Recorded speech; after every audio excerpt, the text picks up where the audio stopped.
Hi hello నమస్తే welcome to మనం TV. నేను మీ చార్మి. ఈరోజు మనతో పాటు ప్రస్తుతం ప్రముఖ ఆస్ట్రో న్యూమరాలజిస్ట్ రెహమాన్ గారు ఉన్నారు. ఆయనతో మాట్లాడు. నమస్కారం సార్. నమస్తే అమ్మా. సార్, మీరు ఏ ఏ శాస్త్రాలను ఉపయోగిస్తారు సార్? నేను ఫస్ట్ ఆస్ట్రాలజీ చార్ట్ చూస్తానమ్మా. మన లైఫ్ 80 to 90% మన జాతక చక్రం ప్రకారమే జరిగిద్దమ్మా. ప్లస్ న్యూమరాలజీ ప్రకారం అసలు పేరు బాగుందా లేదా, పేరు బలం అంటారు. పేరు బాగుంటే లైఫ్ బాగుంటుంది, పేరు బాగోకపోతే లైఫ్ చాలా ఇబ్బందిగా ఉంటుంది. సో పేరు ఎలా ఉన్నది, అలానే చెయ్యి చూస్తాను. చెయ్యి చూసి కూడా అద్భుతమైన విషయాలు చెప్పచ్చు.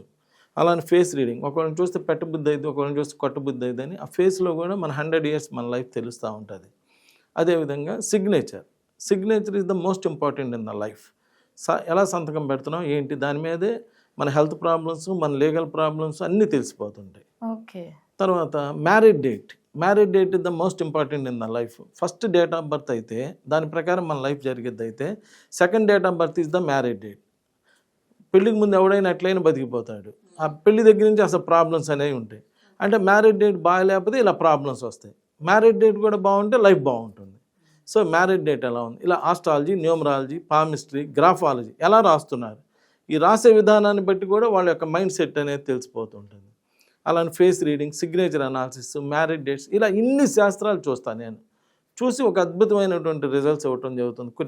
కొన్ని సంవత్సరాల నుంచి ఇలా ఎంతోమంది నా దగ్గరికి వచ్చి ఇలా అన్ని రకాలు చేయించుకొని ఇలా మేలు పొందటం అనేటువంటిది జరుగుతూ ఉంది. సార్, ఇప్పుడు మనము న్యూమరాలజీ గురించి తెలుసుకున్నాం, సంతానంకి సంబంధించి. ఒక నార్మల్గా ఆస్ట్రాలజీ పరంగా మీరు ఫేస్ చూసి కూడా చెప్తారు, అదేవిధంగా పామ్ చూసి కూడా చెప్తారు.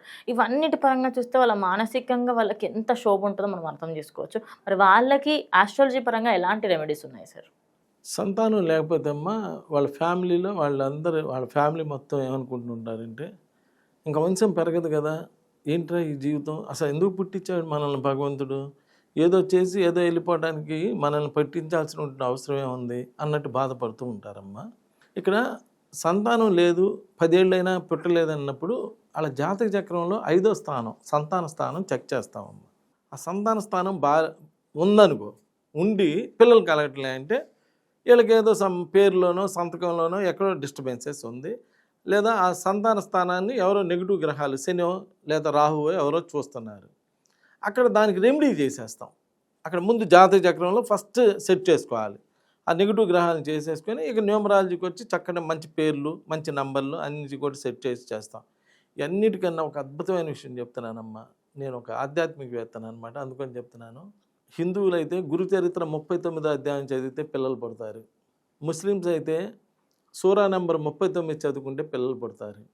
క్రిస్టియన్స్ అయితే కీర్తనలు 39వ కీర్తన చదువుకుంటే పిల్లలు పుడతారు. దీనికి ఇంకా ఏ సైన్స్తో కూడా పని లేదు. మీరు డైరెక్ట్గా ఇప్పుడు ఏం చేయాలంటే, అసలు నేను చెప్పిన వర్డ్ ఎంతవరకు కరెక్ట్ అని గురుచరిత్ర పుస్తకం తీసుకుని 39వ అధ్యాయం తీయగానే దానిలో ఒక అమ్మకి 60 ఏళ్ళు వస్తాయి. 60 ఏళ్ళు వచ్చినా పిల్లలు పుట్టరు. పుట్టకపోతే వాళ్ళు ఒక గురువుని అడుగుతారు, అయ్యా పిల్లలు లేరయ్యా అంటే, నీకు ఒక అమ్మాయి ఒక అబ్బాయి పుడతారంటారు. అయ్యా ఈ వయసులో ఎట్ట పుడతారులే, కనీసం వచ్చే జన్మలో అయ్యిందంటే, లేదు ఈ జన్మలోనే పుడతారంటే 60 ఏళ్ళకి అమ్మాయి అబ్బాయి పుడతారు. నిజమా అంటే మొన్న గుంటూరులో 72 ఏళ్ళ ఆమెకు పిల్లలు పుట్టారు అని అందరికీ తెలుసు. అంటే భగవంతుడు తలుచుకుంటే ఎప్పుడు ఏ టైంలో ఎలా అయినా ఇవ్వగలడు. అందుకని ఈ ఆస్ట్రాలజీ, న్యూమరాలజీ, ఈ సైన్స్ అంతా ఫాలో అవుతూ భగవంతుడిని నమ్ముకోండి. భగవంతుడిని మించింది లేదు. ఇప్పుడు గరికపాటి నరసింహారావు గారు చెప్పినా కానీ ఏమంటారంటే, ఈ జాతకాలు ఇవన్నీ కొంతవరకే ఉన్నాయి, కానీ అమ్మ తలుచుకుంటే, అమ్మవారు తలుచుకుంటే ఇవన్నీ ఏముంది, అన్నీ ఆమె చూసుకుంటుంది, లేదా వెంకటేశ్వరం తలుచుకుంటే అన్నీ ఆయనే చూసుకుంటారు. నేను కాదంటలేదా, ఆయన అన్నట్టుగా ఆ మహానుభావుడు చెప్పినట్టుగా మీరు భగవంతుడిని పూర్తిగా నమ్మితే అన్నీ బాగానే ఉపయోగపడుతుంది, అన్నీ చేసిస్తాడు భగవంతుడు. అలా నమ్మలేకపోవడం వల్ల ఈ సైన్స్ కూడా వాడాల్సి వస్తుంది. నేను ఇక్కడ అంటుంది ఎవరిని ఇక్కడ అంటున్నా. అందువల్ల అలా మీరు కంప్లీట్గా అలా భగవంతుడి మీద డిపెండ్ అవ్వలేకపోతున్నారు. కాబట్టి ఈ పేరు, ఈ కరెక్షన్స్ ఇవన్నీ కూడా వాడాల్సి వస్తున్నాయి. ఏదేమైనా సంతానం లేని వాళ్ళు ఒక్కసారి ప్రయత్నం చేసి చూడండి, అద్భుతమైన రిజల్ట్స్ వస్తున్నాయండి నా దగ్గర. అలా చేసుకోండి, బాగుంటుంది. నమస్కారం.